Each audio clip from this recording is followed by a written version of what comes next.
মৰমৰ ছাত্ৰ-ছাত্ৰীসকলক নমস্কাৰ জনাইছোঁ। লগতে স্বাগতম জনাইছোঁ মোৰ ইউটিউব চেনেললৈ।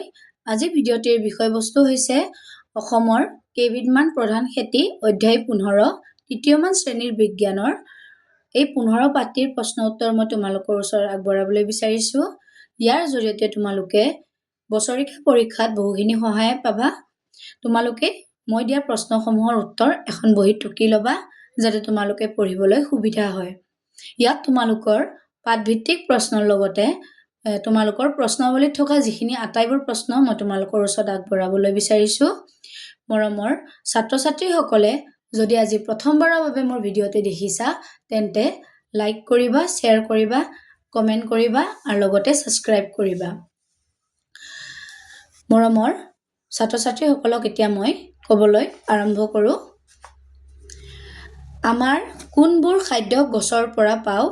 উত্তৰটো হৈছে ধান, মচুৰ দাইল, ৰহৰ দাইল, ঘেঁহু গছৰ গুটিৰ পৰা আটা, ময়দা আদি খাদ্য পাওঁ। ইয়াত মই এইটোখিনি তোমাৰ পিছলৈকে এইখিনি গুচি গৈছে সেইকাৰণে মই কৈ দিছোঁ এইটো আদি হয়। সকলো গছৰ খেতি সকলো ঠাইতে কৰিব পাৰিনে? উত্তৰটো হৈছে নোৱাৰি। 3 নম্বৰটো হৈছে খেতি ভাল হ'বলৈ কেনেধৰণৰ যত্ন ল'ব লাগে? শুকান গোবৰ, সৰিয়হৰ খলিহৈ, শুকান মেটেকা আদি খেতি পথাৰত সাৰ হিচাপে দিব লাগে। লগতে ৰাসায়নিক সাৰ সাৱধানে আৰু জোখমতেহে খেতিত দিব লাগে। 4 নম্বৰ পচন সাৰ কি? উত্তৰ গছৰ ডাল পাত, পেলনীয়া জাবৰ-জোথৰ মাটিত পুতি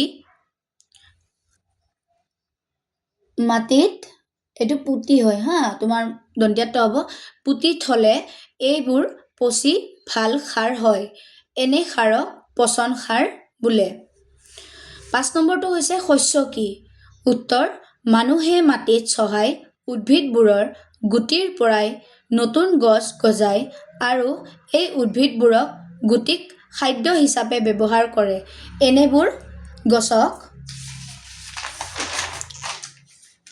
এনেবোৰ গুটিক শস্য বোলে। 6 নম্বৰ 4বিধ ভাল জাতৰ ধানৰ নাম। আইজং, জয়া, ৰত্না, পংকজ। 7 নম্বৰ মিঠাতেল ক'ৰ পৰা হয়? সৰিয়হৰ গুটিৰ পৰা। 8 নম্বৰ চেনি ক'ৰ পৰা হয়? উত্তৰ কুঁহিয়াৰৰ ৰসৰ পৰা। 9 নম্বৰ আলু মাটিৰ তলত হয়। আলু গছৰ শিপাৰ পৰা হয়নে? নহয়, কাৰণ গা গছৰ পৰাহে মাটিৰ তলত আলু হয়। 10 নম্বৰ মৰাপাট ক'ৰ পৰা হয়? উত্তৰ মৰাপাট গুটিৰ পৰা গজোৱা হয়। 11 নম্বৰ কেনেকুৱা ঠাইত চাহ খেতি ভাল হয়? সেমেকা জলবায়ু আৰু পাহাৰীয়া মাটিত চাহ খেতি ভাল হয়। 12 নম্বৰ কৃষি বা খেতি কৰা কাক বোলে? উত্তৰ গছ গজাবলৈ প্ৰথমে মাটি চহাই পাছত পৈণত উদ্ভিদবোৰৰ পৰা দৰকাৰী অংগবোৰ সংগ্ৰহ কৰে ইয়াকে কৃষি বা খেতি কৰা বোলে। 13 নম্বৰ ৰাসায়নিক সাৰ কি? উত্তৰ শুকান গোবৰ, সৰিয়হৰ খলিহৈ,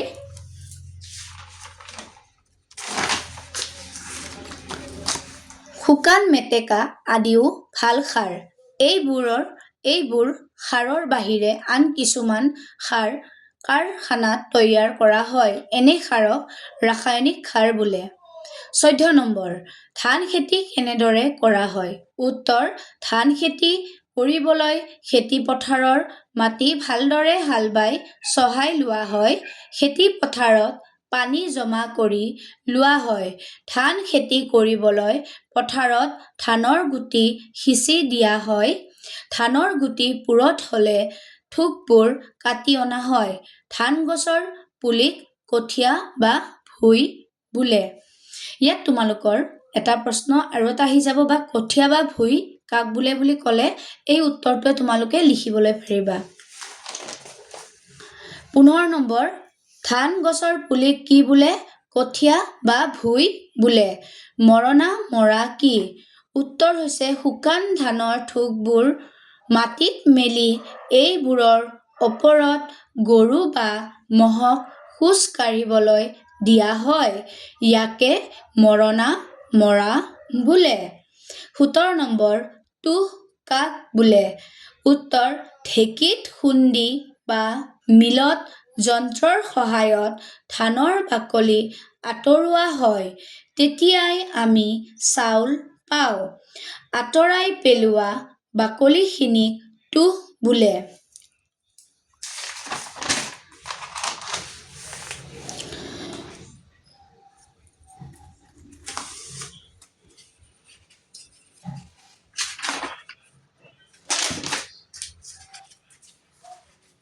ইয়াত মই এই প্ৰশ্নটো দুবাৰ দিয়া গৈছে 5বিধ ভাল জাতৰ ধানৰ নামটো। তোমালোকে এবাৰে বাৰু লিখিলেই হ'ব।